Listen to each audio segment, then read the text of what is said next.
খাওয়া বলবেন।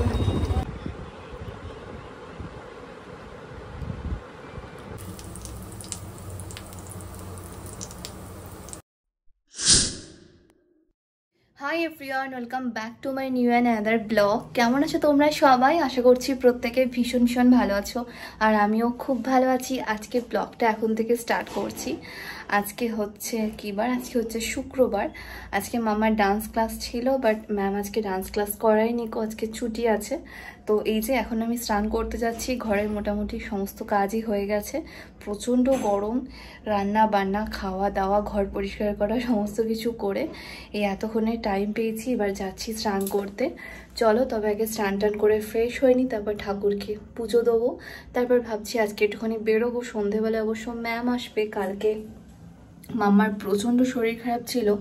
মাম্মার 5 বছরের ভ্যাকসিনটা হয়েছে, তো এর জন্য গোটা 2 দিন ধরে ওর প্রচণ্ড জ্বর আসছে, ওষুধ খাচ্ছে, কমছে, আবার আসছে। তাই কালকে একবার ডক্টরের কাছে নিয়ে গেছিলাম। তো সেই জন্য 2 দিন আমি কোনো ধরনের ব্লগ করতে পারিনি। মাম্মার জন্য একটু বিজি ছিলাম, ওকে নিয়েছিলাম। বুঝতেই পারছো ছোট মেয়ে, তো এর জন্য আমারও মনটা খুব একটা ভালো ছিল না যে হঠাৎই মেয়েটার এরকম ভ্যাকসিন নিয়ে কি হলো।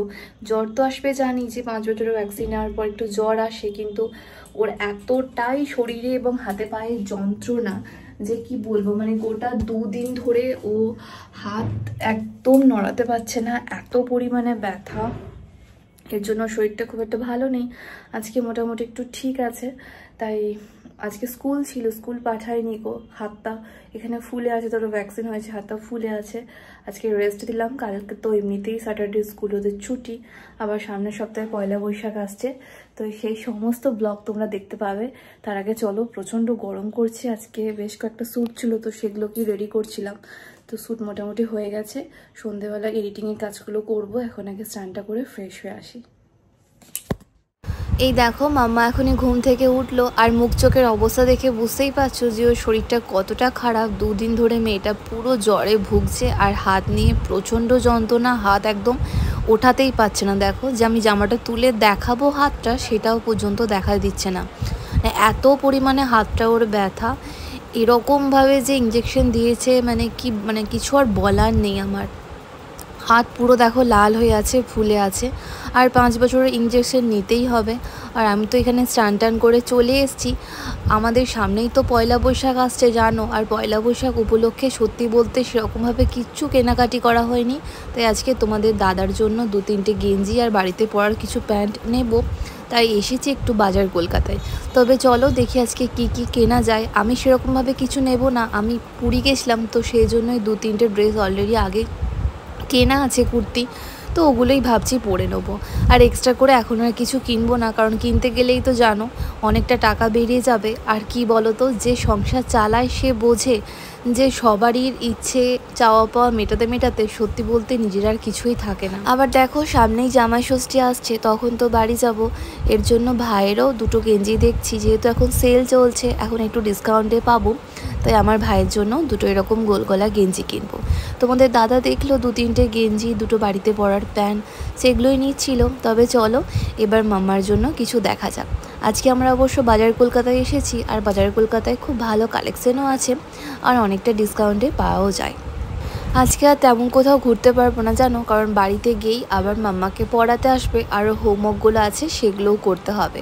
তাই এক্ষুনি মানে শপিং মল থেকে বেরিয়েই আমরা ডাইরেক্ট বাড়ি চলে যাব। আজকে আর কোথাও ঘুরতে বেড়াতে পারবো না। দেখো কত সুন্দর সুন্দর ড্রেস এসছে না, খুব সুন্দর সুন্দর কালেকশন আছে। আর আমার জন্য মনে হচ্ছিল যে 2টো কিছু নিই, কিন্তু আর নিলাম না, কারণ ওদেরই এই যে বেশ কয়েকটা ড্রেস নিয়েছি তারই বিল দেখি কত হয়। আর আমার যেহেতু আছে 2টো কুর্তি আগেই আমি পরিনি, তো সেগুলোই ভাবছি পয়লা বৈশাখে পরবো। কি বলো তো, পয়লা বৈশাখ আমাদের বাঙালিদের এমন একটা জিনিস না, আমি সেই ছোটোবেলা থেকে যখন ছোট ছিলাম তখন আমার মা টেপ জামা, বাবা পয়লা বৈশাখে নতুন ড্রেস এনে দিত। তো সেই ছোট থেকেই চলে আসছে আমি কিন্তু পয়লা বৈশাখে নতুন ড্রেস প্রত্যেকবারই পরি, বাড়িতে একটা নতুন নাইটি পরি, একটা নতুন ড্রেস পরি।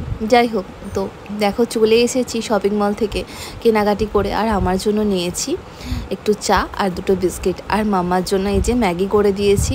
ও বেচারি কিচ্ছু খেতে পায়নি, বলছিল যে মা একটু ঘুরতে গিয়ে খাবো, কিন্তু এমন অবস্থা ম্যাম চলে এসছে।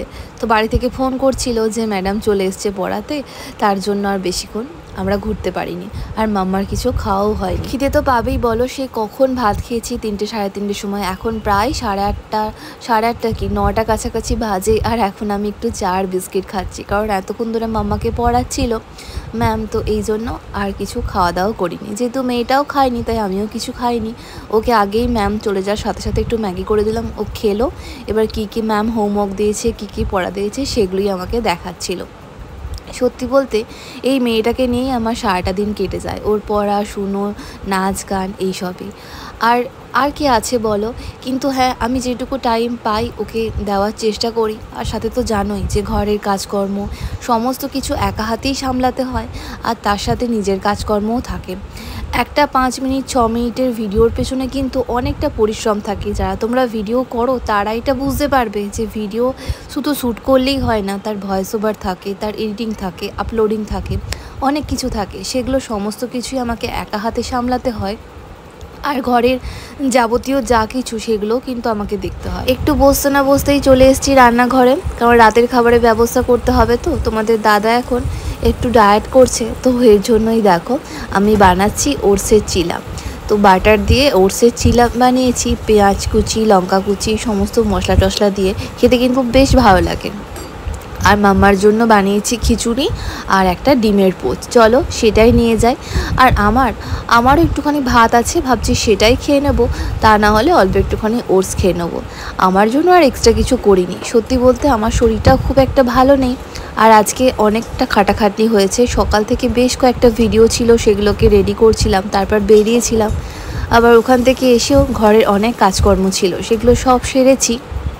বুঝতেই পারছো অনেক রকমের মেন্টাল স্ট্রেস থাকে, তো সেগুলো সমস্ত কিছু সামলে এক এক সময় আমিও অনেকটাই হাঁপিয়ে উঠি। কিন্তু কিছু করার নেই, সংসারটাকে নিজের হাতে গুছিয়েছি, বা সংসারটাকে একা হাতে ধরে আছি বলতে পারো। একদিকে যেমন আমার স্বামী, তেমনই কিন্তু আরেকদিকে আমার মেয়ে। সবার কথাই চিন্তা করে আমাকে চলতে হয়। সত্যি বলতে যখন যেটা ইচ্ছে হয় তখন সেটা করে নিতে পারি না, কারণ টাকা পয়সা অনেকটাই সীমিত। সব দিকে ভেবে, সব দিকে চিন্তা ভাবনা করেই কিন্তু চলতে হয় আমাকে।